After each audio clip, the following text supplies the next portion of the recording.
everybody, welcome back to the Bundesliga Show, brought to you by Over the Bar. We are returning tonight for Matchday 30 review of the Bundesliga. Joined tonight, as ever, by Mark and Peter. Gents, how are we doing? Not bad at all. Not bad, and you? Happy. Yeah, we're doing all good, thank you. Enjoying the early May bank holiday. It feels very strange that we're in May already, but it does, of course, signal we are getting towards the end of the league season, which is very sad in a way, but of course means there's lots of drama in many of the games. Although this weekend was it was full of drama, but maybe not as full of goals as usual, gents. But obviously we'll get into that in a moment's time. Before we do, please do make sure to smash a like on the show. Give us a thumbs up; really helps with the algorithms of how our shows perform. So it'd be great if you could do so. Comment along whilst the show is live right now. Questions, thoughts, theories, anything would be most welcome. And of course, press that red button to subscribe, please. It really helps with the channel in terms of growing what we do with the Bundesliga show, especially. So please do get involved with that. Also, make sure to check in with our brilliant partners, whom we have two. First of all, Bundesliga Boxes, fantastic company that do mystery German authentic t-shirts from Bundesliga tops all the way down to Regional Liga, and of course check in with Bulinews, who Peter writes for, and of course we have Runa on the fantasy show with as well, so make sure you check out those two. That's enough of our bog standard admin to get out of the way. So gents, we're going to start off with title race this evening. So it was obviously a weekend of maybe disappointment for the neutrals out there. Not so if you're a Bayern fan. Of course, it started on Friday night, where myself and Mark did the watch along, where we saw Dortmund draw 1-1 with Bochum, away in Bochum, which obviously was a bit of a local derby. Obviously myself and Mark, we talked our way through the entire match, and there were numerous highlights of the fixture in general. And, obviously one particular highlight was the ridiculously fast start. So we had 2 goals inside of 7 minutes. Lucia, of course, banging in the first for Bochum, but Dortmund responding really well. Adeyemi tapping in from a Daniel Marlin cross. So we were 1-1 after just 7 minutes. But fortunately, we didn't get any more goals, but there was certainly no shortage of action and certainly talking points, which has probably been making some noise around in Germany, and especially in the Twitter sphere or social media sphere. So shall we go straight into it? Was it a penalty on Adeyemi or not? Well, it absolutely was. And in point of fact, Sascha Stegemann, the referee, has admitted that it should have been a penalty. He has said that he wished that the VAR team had informed him about it. And as a matter of fact, I think I wrote probably 6 Sascha Stegemann-related articles this weekend, as that was the big talking point in German footballing circles, was that Stegemann admitted his mistake. Said that he also was he went home and had a sleepless night over not only the decision not to award the penalty to Adeyemi, and I believe it was the 65th, but he also expressed concern over the push on Emre Can in the box. That was shortly before Bochum scored the opening goal, and there were appeals for a handball penalty on Erhan Masovic, and that was shortly before Matt Hummel's disallowed goal at the end. Yeah. So, indeed, that was the big news in German football this weekend. It's all that anybody could talk about, particularly considering the fact that it might have cost Borussia Dortmund in this incredibly tight title race.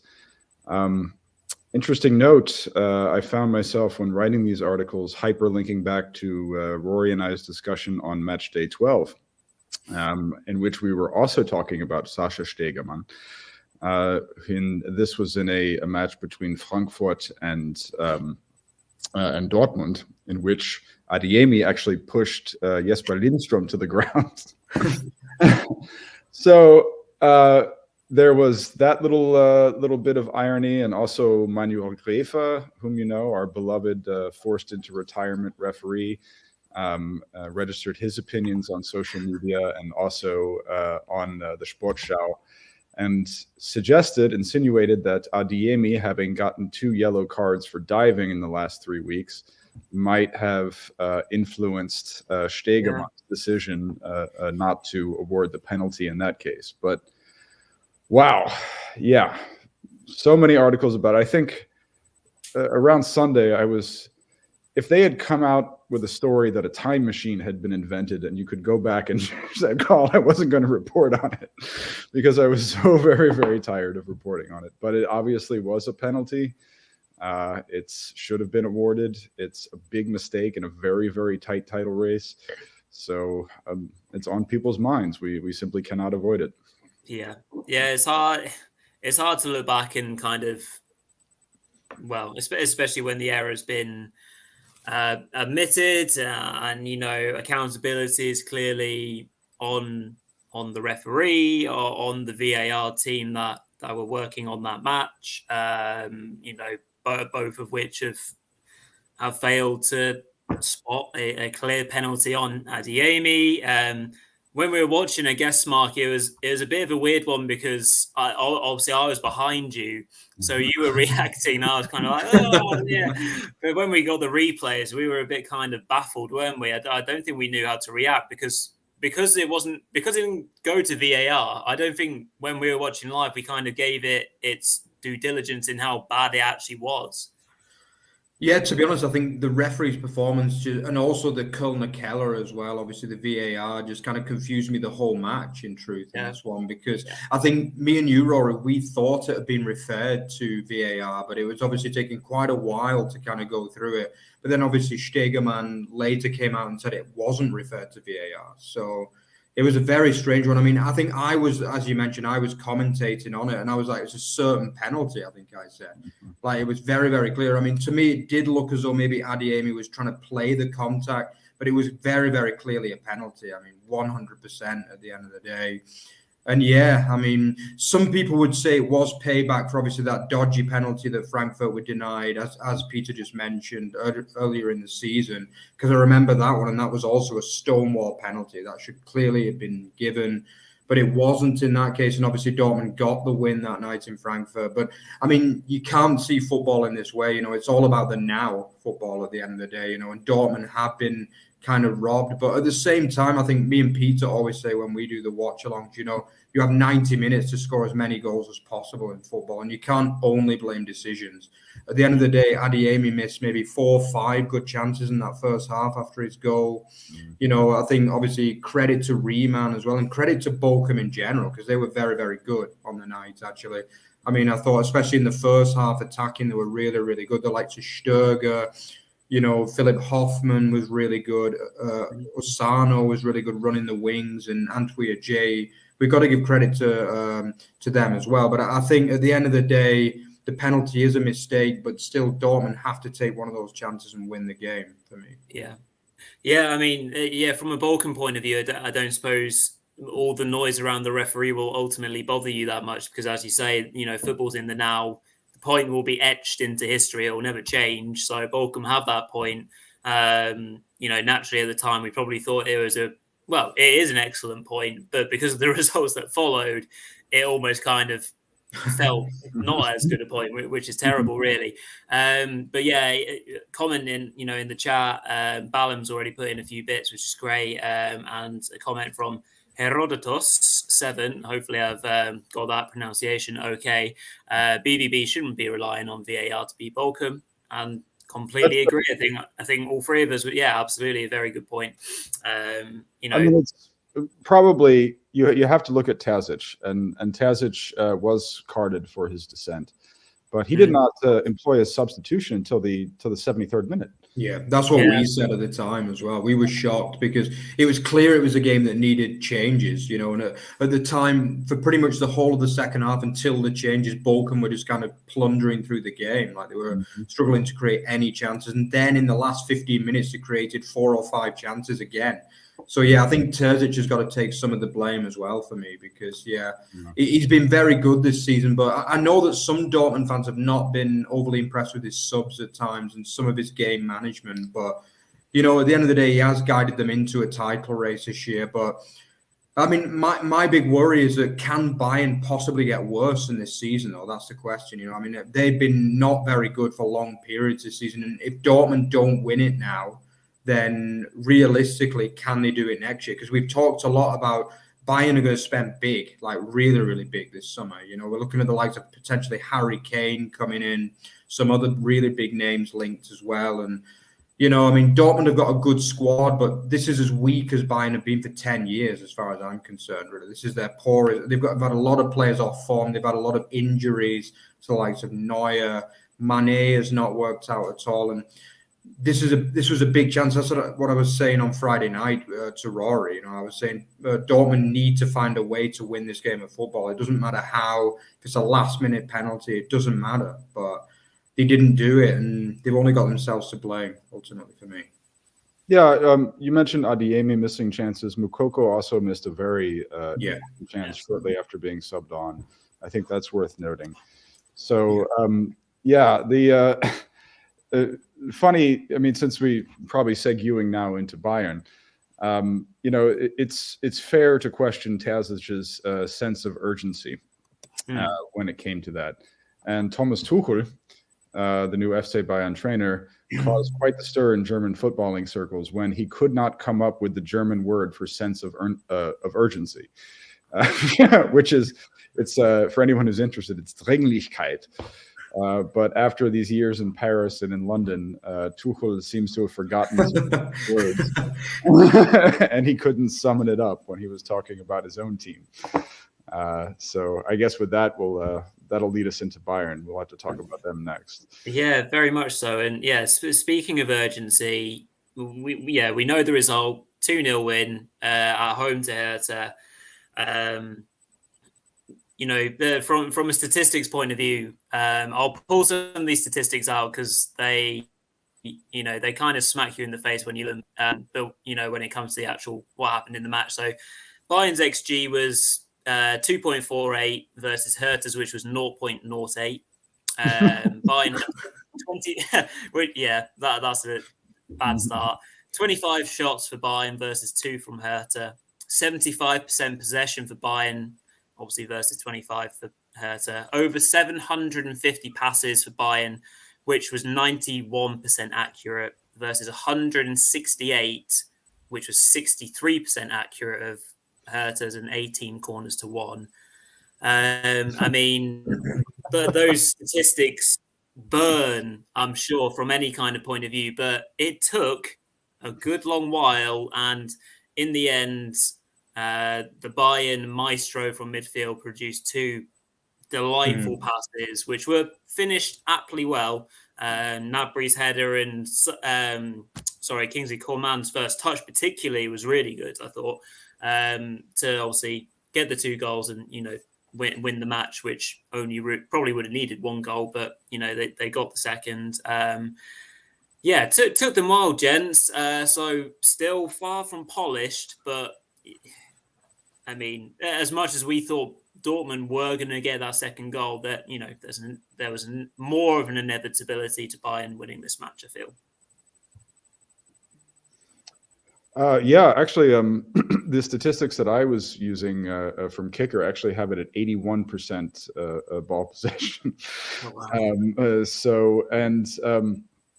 What was did you do the crosses? It must have felt like, 60 crosses. Probably. I didn't do crosses, but probably would have been mad. Yeah, absolutely. Yeah, it was laborious and it was tense. And if Hertha, I mean, they were actually quite good in the air in the box. Christensen had a good game in net actually as well. Yeah. So I think that you can give Hertha credit. Of course, Mane and and Coman and whatnot. They're not necessarily the best in the air. Although Gnabry's finish, wow, that was quite amazing. But yeah, I mean, in every statistical metric, as you pointed out, this was an absolute slaughter. At the end of the day, the 2 points matter. Congratulations to Jan Sommer on his clean sheet. after we were likening him to a hobbit last week.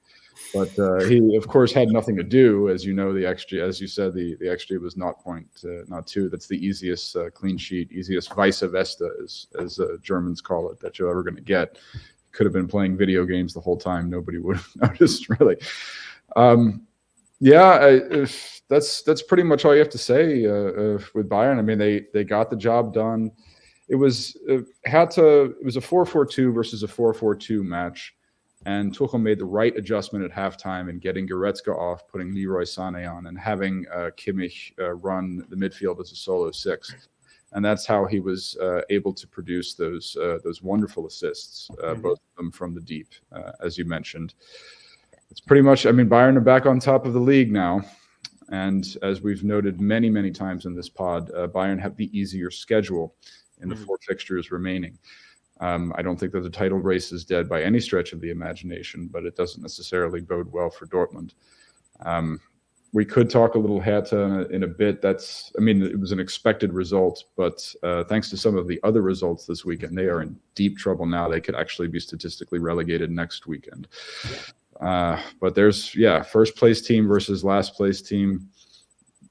You get what you get. You get what you expect in that regard. Yeah, absolutely. Mark, any extra thoughts around Bayern, even kind of talking a little bit more about Hertha? I can Hertha take any positives in the fact that they kept them they didn't keep them quiet, but they kept them without scoring for 70 odd minutes, and then the inevitable happened. Yeah, I think the problem for Hertha is how do you approach this game, basically, because as you mentioned, they knew that obviously Bochum picked up that really good point against Dortmund. Then obviously Schalke and Stuttgart both winning as well. Even Augsburg getting a point on Saturday as well, unexpectedly. Like, how do you approach this game? Because even a point really wasn't enough. That was the problem. There was 6 points adrift of safety going into the game. They would have been still 5 even with a point, and I think all week, probably Dardai would have been saying, work on your defensive structure, which they did very well, to be fair. For 65, 70 minutes, they kept Bayern out. I thought it was a kind of nervous performance in some ways from Bayern because, normally they'd win 5-6-0 in this kind of game. If it's Bayern Munich on full form, they would score way earlier than 70 minutes. But obviously, I think Hertha did well. As you mentioned, Christiansen did well. It was a much improved defensive display compared to the Werder Bremen game the week before, definitely from Pal Dardai's side. But ultimately, they just don't have enough going forward. And 0.1 XG is just woeful. I think it's one of the lowest of the whole season, if not the lowest. So I think I can only remember them having one kind of half chance, and that was the air kick from... I can't remember who it was, but straight after Bayern scored, they went down the other end. There was a bit of a mistake, and they kind of had an air kick in the Bayern area. But that was the only kind of, I'm not even sure you can call it a half chance, really, because they didn't even get a shot off. But, I think that's the end of Hertha Berlin, to be honest. I think you could say next week against Stuttgart is a kind of last chance saloon, really, for them. But even a win there, and they'll be needing a miracle because they've got a poor goal difference. They need to get realistically out the bottom 2. That'll be the goal now, to finish third bottom, which is not really a great goal, let's be honest, but that will be their target to make the relegation playoff realistically. And I just don't see them doing it, to be honest. But anyway, good effort for them in this game, but I think it's too little too late for the Berliners. Yeah, absolutely. And I think Dardai was throwing on quite a lot of youngsters towards the end as well. Some kind of teenage players. Interesting to see if he's just kind of giving them a chance to see what they can do, which is absolutely fair play at this stage of the season, perhaps. We'll digress away from the title race. As we said, there's still 4 games to go. Bayern as front runners now feel, to me, very strong favourites with the run-in and history, blah, blah, blah. Time will tell. Next week, we could be talking about something completely different in terms of the way that things are looking. So we shall see. Going to the opposite end of the table, which is still incredibly hard to call. And again, is something that keeps us on our seats for another week. It looks like the race against automatic relegation, possibly excluding Hertha, depending on what happens next week, of course, will probably go down to the last match weekend of the season, especially if you've got Stuttgart versus Hoffenheim in mind for that last game. That could well be a ginormous one. But just reflecting back on what's actually happened this weekend then, gents, if we start with Schalke's Saturday evening kickoff versus Werder, the two teams that came up together faced off in what was not a bad Saturday evening match. Werder looked like they kind of were not sleepwalking their way to a good 1-0 win, but certainly for periods of the second half, it didn't feel like it was going to change until, of course, we had a late flurry from Schalke. Substitute Van der Berg. Yes. Names mixed up there. Are you there, Rory? Rory? Came on. I think we're losing you, Am I still Rory. here? Are you there? Yeah. Hello? Yeah, got it. Yeah, I'm still here. I'm hanging on. Yeah. But yeah, sorry. Hopefully, now that I'm back a little bit more securely. Schalke late comeback then. Van den Berg, as I'll get his name right this time, and then a huge late goal into injury time. A lovely clipped forward ball by Salazar, I believe it was. Well controlled and put away by Drexler to make it 2-1. And send the home fans into raptures. Obviously felt like a really big win because naturally what we were speaking about on Friday, Mark, was that should Stuttgart win, that would be a 4-point gap between them and Schalke should they not respond. And, for a long time it was looking like it was going to be that 4-point gap until late on. So what do we now make of Schalke? Is it just that desperation to stay up? Was it a good performance? They did obviously have a good few chances. They hit the bar, had a good few chances as well, especially in the first half and the second half, I guess. But the desperation kind of came towards the end, and it was just that Van den Berg finish that kind of got them going, because otherwise it didn't feel like it was going to happen for them. Yeah, I actually thought this was the best game of the weekend. I really enjoyed this game of football. I thought, it wasn't the most beautiful game you're ever going to see, but it was two proper Bundesliga clubs going at it. I thought Werder played the part in a good game.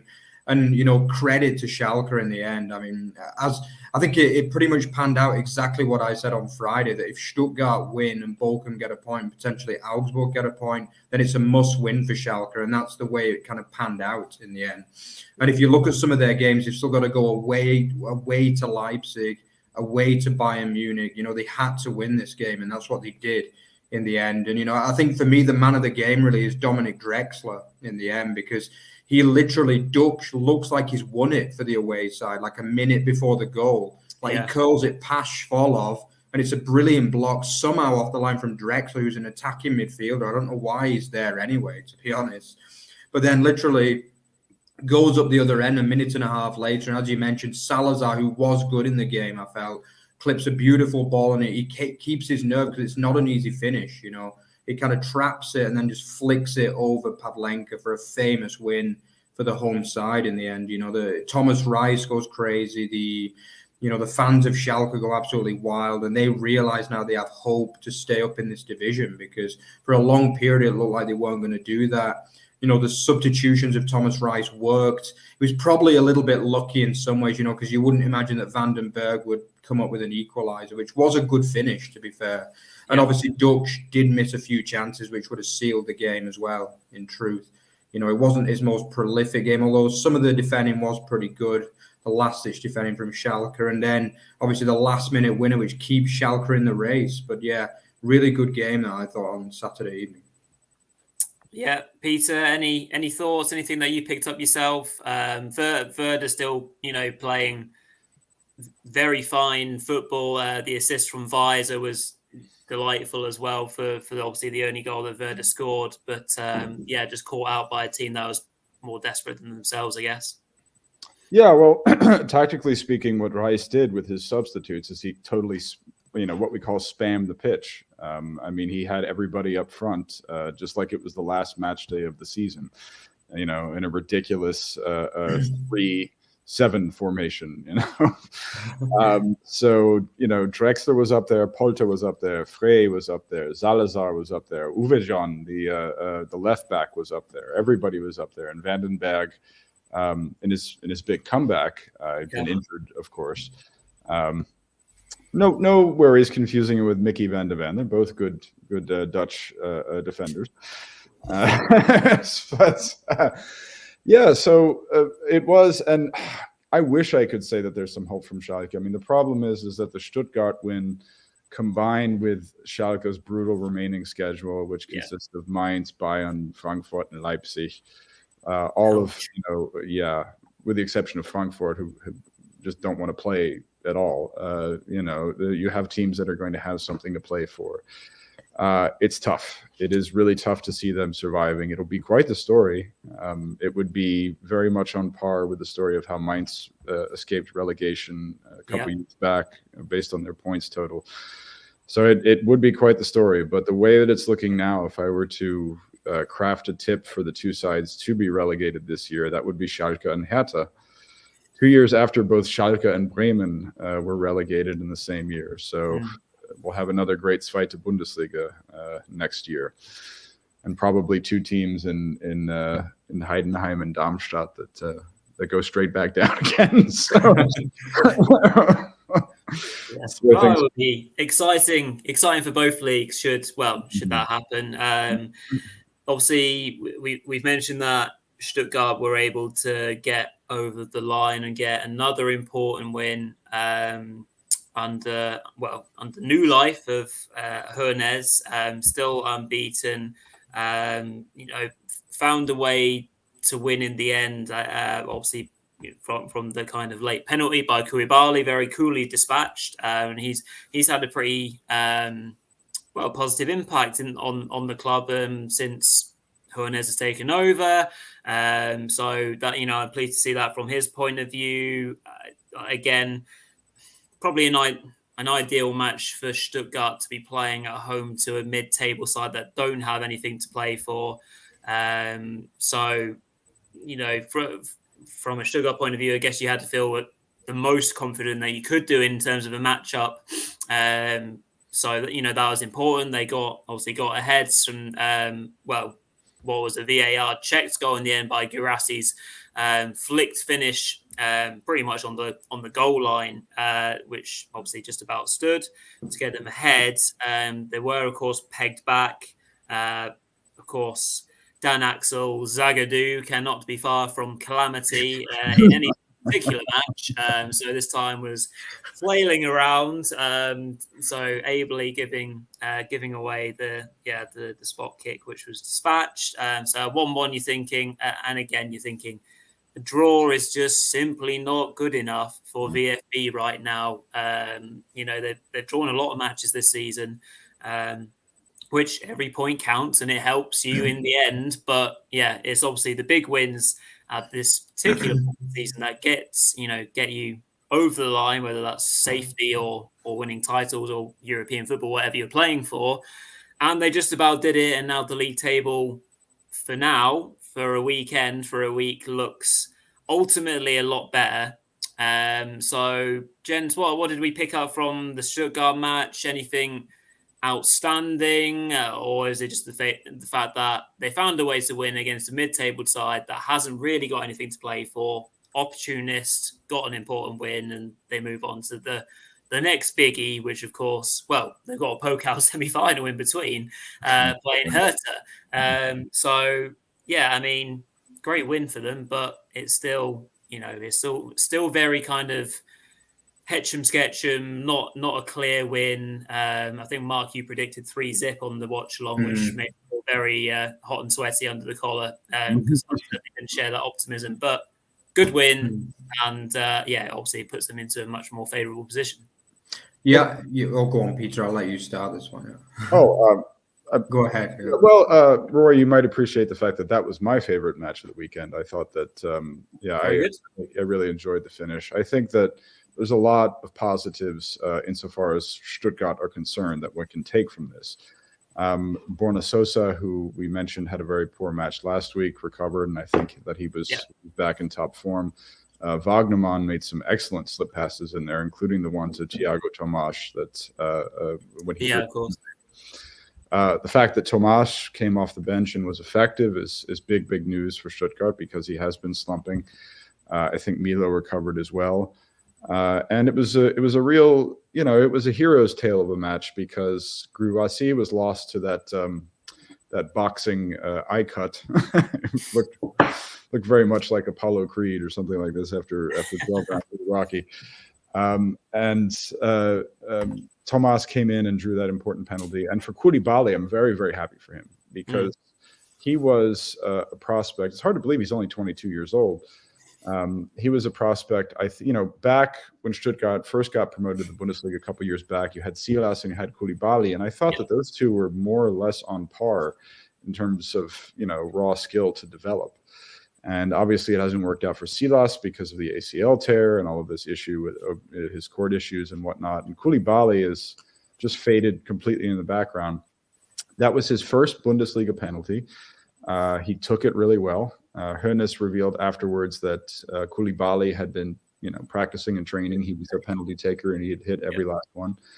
And it was impressive how he kept his nerve too, because there was a VAR delay to review whether or not Ko Itakura's foul was a red card offense. And so he was there at the spot. He was ready to take, and no, now we have this VAR delay and everything.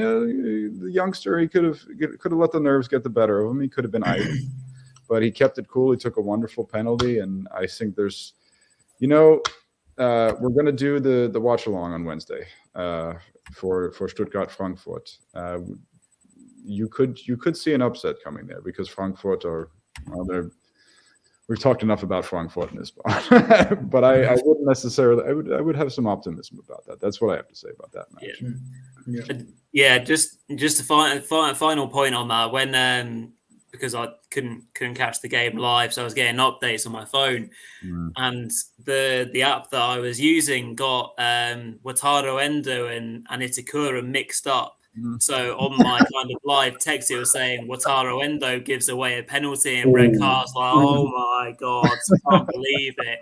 And then it said next minute Stuttgart 2-1 up. I was like, what on earth's going on here? So yeah, lo and behold, luckily it was an error because lo and behold, it was a penalty to Stuttgart, not to Gladbach. And yeah, they got the points in the end. So yeah, lucky for me that notification was not entirely true. So I think Balance referred to it in terms of the relegation race. Obviously, now we stand with Stuttgart just out of it on goal difference, ahead of Bochum in the playoff spot. We've got Hoffenheim hovering above on 29 points, so 1 point better than Stuttgart and Bochum. And then Augsburg, who Balam has referred to in the chat, saying, can they get dragged into this? So obviously it was a good draw for Augsburg against Frankfurt. Again, a Frankfurt side that is not firing at all. And a narrow loss for Hoffenheim against RB Leipzig, who obviously saw the return of Christopher and Kunku. 2 games, with not a lot of goals, but I think one thing we have to quickly go to in terms of Hoffenheim is that miss from, I believe it was Dodi Lukabakio. Bebu. Oh, sorry, Bebu. Sorry, yeah, getting my names mixed up again. And yeah, Bebu, centre of the goal. The goal at his mercy and finds a way to put it sky high. Obviously, a chance to equalise, I think, at the time. And what obviously could have been a precious point for Hoffenheim, but lo and behold, it wouldn't be the case. So what are we thinking with these two sides now? Hoffenheim obviously went on a good run, which looked like it was maybe dragging them away from danger. They're still well in the conversation, of course. And Augsburg, who are usual kind of experts at getting those wins just at the right time. And, they're always in the conversation, but they never seem to quite be fully in it, are still in the conversation, but not fully in it.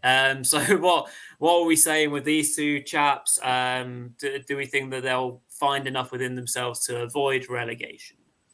Yeah, I think it was a game of missed chances, wasn't it? As you mentioned, I mean, Timo Werner, what was he doing as well in this game? Like, he missed. I think the fans are starting to get really tired of him at times at Leipzig now, because he's just not come back the same player, has he? Let's be honest. I mean, he's on what? 6-7 league goals despite starting every game. It's just not enough really for a player of his level. This wasn't one of his better days. I mean, as you mentioned, Bebu won the prize for the worst miss of the match, but I think Werner must have missed 4 or 5 chances in this match, and if one of them ends up in the back of the net, it's 2-0 and it's game over. But he can't do it, and then Nkunku has maybe 1-2 chances, and he managed to find the back of the net. So, if they lose him in the summer, they're going to have a few problems, because I'm not convinced anymore whether Werner's the man that can replace the goals, to be honest. But yeah, I mean, it's another win. We know that Leipzig are a very, very good home side. They always find a way to win the home games, don't they? Like, very, very good home team. This wasn't a match that will live long in the memory for Leipzig fans, but it's still a big win because it keeps them in target. Only 2 points behind Freiburg and Union Berlin, and they actually play Freiburg twice in the next week. I mean, that's huge for both clubs as well. I go as far as saying that both Freiburg and Leipzig's season basically rests on these 2 games.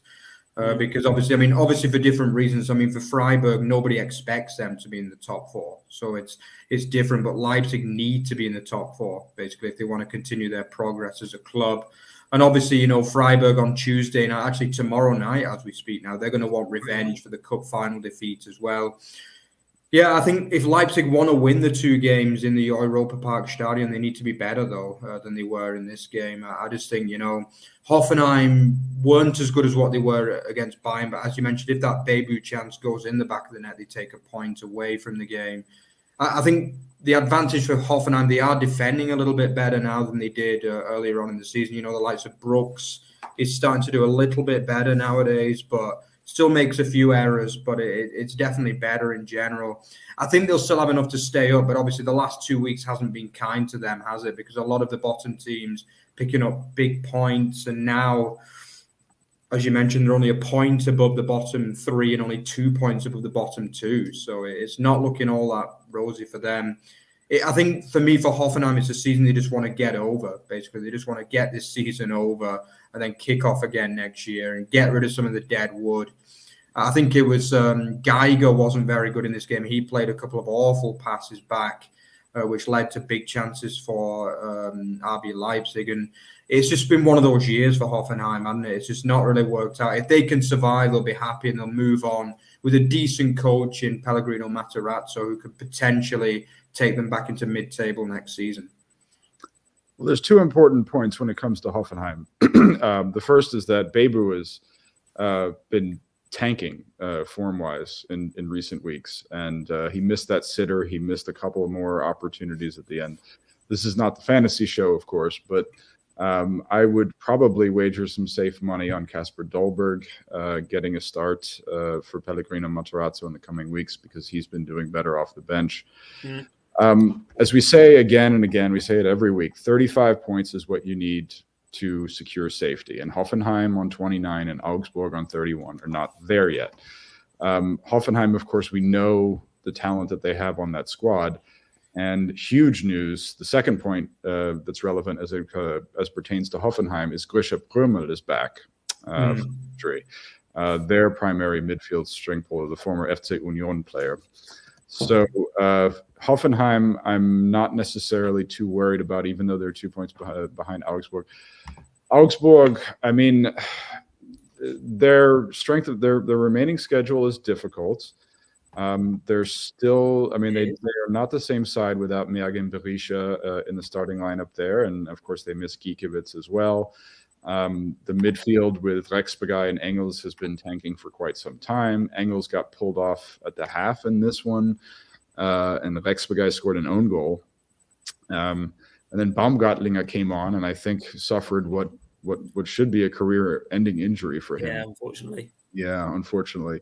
So I would still be, I still have concern for Augsburg. 31 points, we talked about this. Werder Bremen were on 31 points under Florian Kohfeldt 2 years ago, with 10 match days remaining, and they still got relegated just because they couldn't hit the curve in time. So, I mean, of course, what happens next weekend is that if Stuttgart win, if Bochum win, and if Schalke win, that's saying a lot because I don't think Schalke will beat Mainz.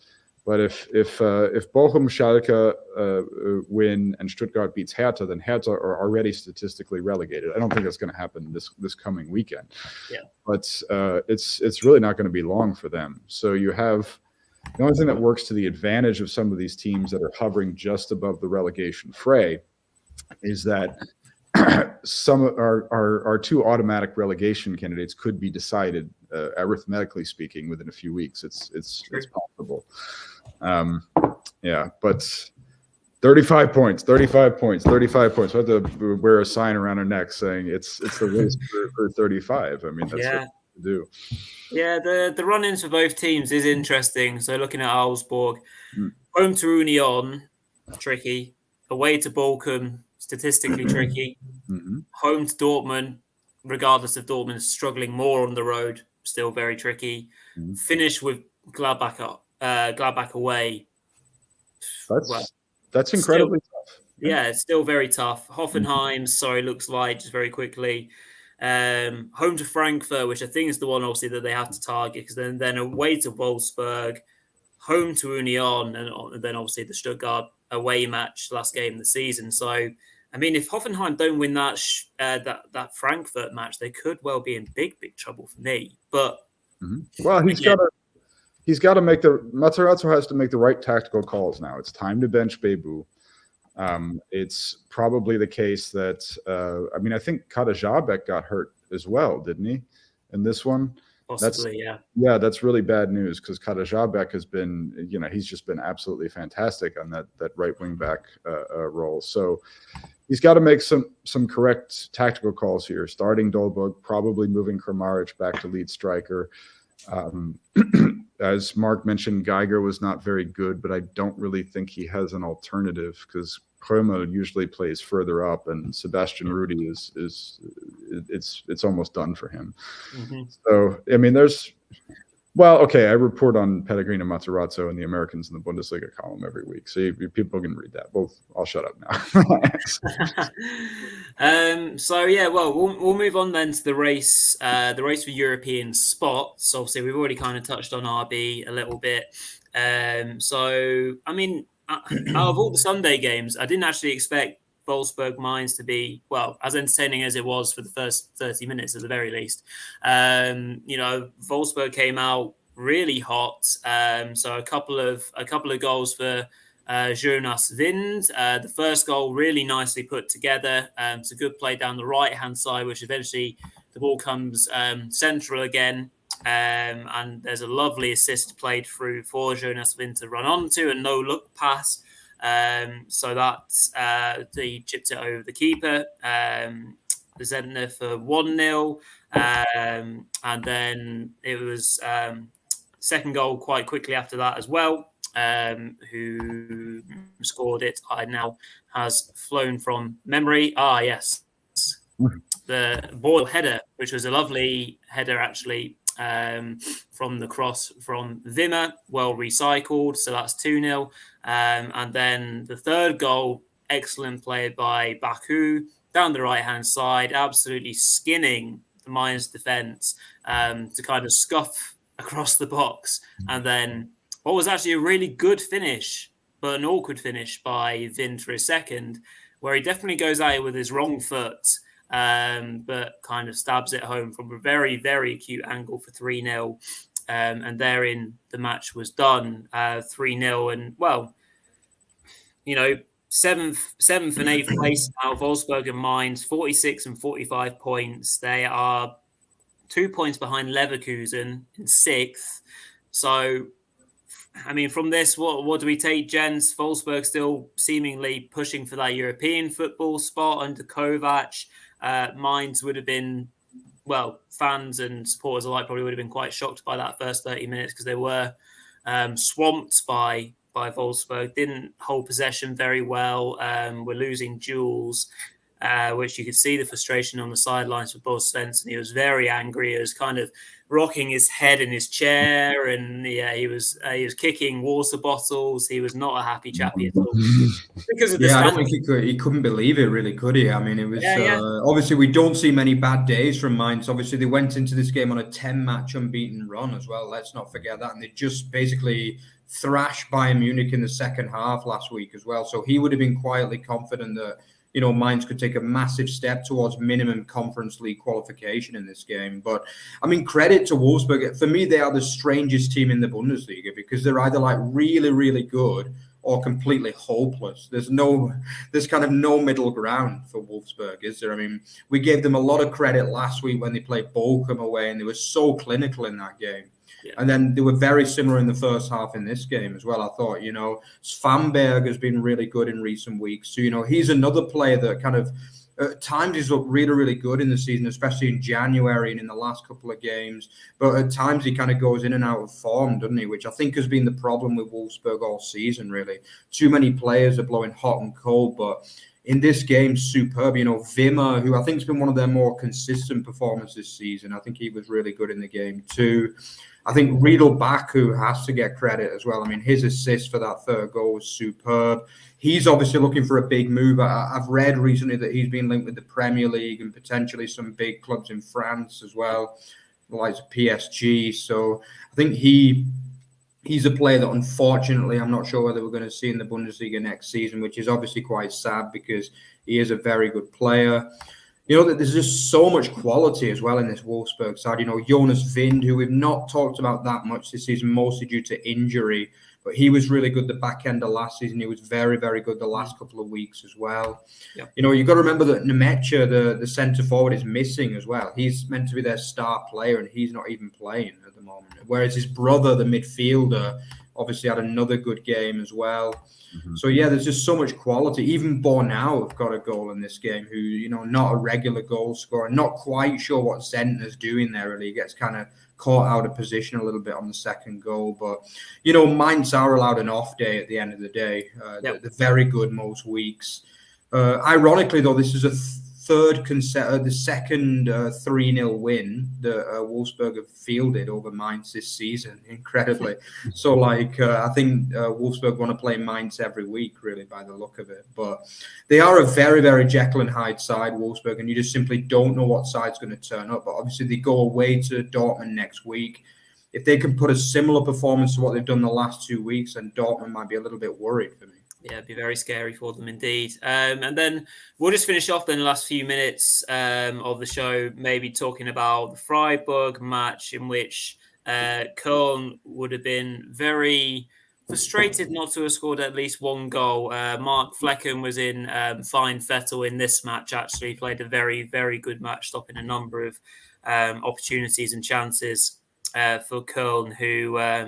they are on the magic 35-point marker, sat in 11th place, and now playing a lot better under Baumgart. They look a lot more of a threat going forwards. So I guess the 1-0 loss to Freiburg won't be of the utmost upset or cause for concern.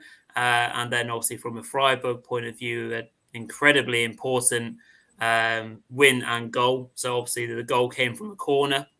Holler getting the front post flick for Ritsu Doan to very bravely put his head in a rather suspect position and to claim the goal when he probably could have just used his feet to make it 1-0 and obviously claim the scoreline and the 3 points. So that was that. And obviously it keeps Freiburg then, which makes Freiburg go level with Union on 56 points. And then you've got RB on 54. And as you said, Mark, with the semi-final and that game against RB to come, it sets up a very juicy match week 31 for us to probably review in about a week's time as well.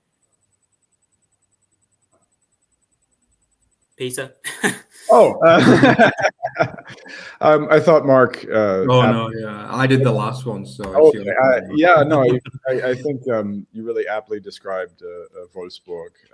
I haven't made up my mind yet if Kovac is a tactical genius or messes everything up. The Freiburg-Köln match was actually it was a low scoring affair, unfortunately. But a wonderful advertisement, I thought, for Streich's sort of 4-4-2 system, where you still have Lucas Höhle serving as the service striker there with Gregoric. And actually, he went with, it was weird. I mean, he had a back three, but only Günther as the wing back. Doan was kind of all, I mean, I didn't know what he was exactly. It was great to see him get a goal as well. Nothing more to say, really, other than tune in tomorrow night for Freiburg Leipzig. You know which team Germans will be rooting for. It's good versus evil. It's a rematch of the Pokal. It's going to be a great one, and then we should have a good watch along on Thursday as well, or Wednesday as well. We have a surging Stuttgart team, a tanking Frankfurt team. Two great DFB Pokal semifinal matches, and it's going to be another great match day in the Bundesliga next weekend as well. Fabulous finish for Europe's best football. Yeah. Very all right. Very quickly then, let's do some predictions for tomorrow and Wednesday. So Freiburg RB, I will go 2-1 after extra time to Freiburg. Mark.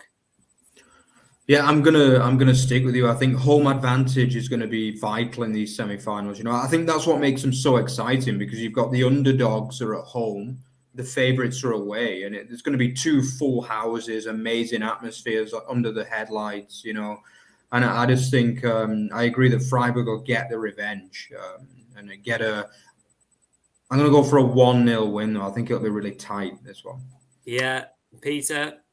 Well, I mean, if Leipzig can play like they did in the first half against Hoffenheim and finish, unfortunately, I'll be the cynic and go for a 2-0 Leipzig win with Nkunku back, and now with a couple of matches under his belt and whatnot. And then I'll go for Stuttgart taking the penalty shootout on Wednesday. I really hope I can't watch that then. I will go for a 2-1 home win. Mark? Yeah, I'm going to make it a full house. I just think all the signs are pointing to the VfB, you know, and it's incredible really how the season's panned out for them, because for so much kind of mediocrity and even below mediocrity for most of it, and now Hoeneß has come in. They beat the mighty Nuremberg, and now they're looking like getting safe and winning the cup. So it's incredible, really, isn't it? Yeah. But I'm gonna go 2-0. I think they can do it. I'm confident for the VfB. Right. Should we get? Why don't we? Let's get a quick prediction on the title race too from you guys. Come on, who's gonna do it? Bayern or Dortmund? I mean, I have to say Bayern. Logic and history has taught me anything. Again, from only doing the Bundesliga closely since starting the show, I would feel like I have to go with Bayern. Not and then based on this season, because of the run in, and because I just think now that they're front running, I think they'll be fine. You're going to go Dortmund, Peter. I'm going to stick with you. I think actually Dortmund now they've cleared that Bochum game. They've got 3 of the last 4 games are at home, and I think they will win them. The away games have always kind of worried me a little bit about Dortmund, but I've got a feeling that Werder Bremen are going to do something against Bayern next week. That's exactly the kind of stadium that Bayern Munich have struggled in this season. It'll be a full house, you know, baying for blood to slay the champions, and I think they can get something off Bayern. I really do. Two Friday night matches to kick off the next Spieltag as well, thanks to Leverkusen's Europa League campaign. Yeah, absolutely. Well, that's a good place as any to finish up for tonight. So, as always, thank you to everyone that's watched live this evening. Thank you if you've watched whatever part of the week. And then, of course, thank you for tuning into the podcast if you are using the audio platform. So shall gladly. Greetings, Stuttgart. We've got a Stuttgart fan on. Greetings. Yeah, that's what we like. Grützenberger, hello. Yeah, we like those predictions. Yeah. On that delightful note, over to you, Mark, to end tonight's show. Yeah, so if you enjoyed what you saw on our show this weekend, then check out at Over the Bar FB and at Over the Bar Extra. Don't forget our main channel as well, of course, which is otbfootball.net. And then, don't forget to like, comment, and subscribe. As I've mentioned before, our goal is 1,000 by the end of the season. We are slowly getting there, but recommend us to your friends. Let your mum and dad know.